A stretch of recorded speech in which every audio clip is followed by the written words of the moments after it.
Episode 4, Fun with Buttons. With me, Ryan, the Button Man. A notable moment in music button history, came in 1976, when buttons became a punk rock staple. You might see people that are maybe identifying themselves as punk. They've got a lot of buttons just like me. Maybe not as many.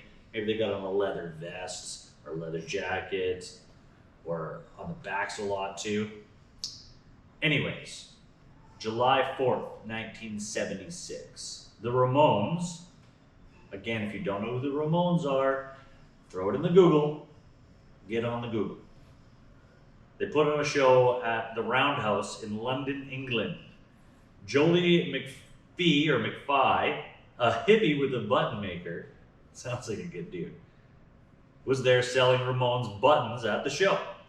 I guess everyone liked them because since then, buttons have been punk rock. Don't take my word for it.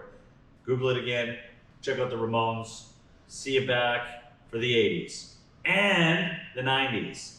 Don't forget, like, subscribe. Do I have any comments yet? Have you shown me your buttons? I want to see them. Who has more than me? Who?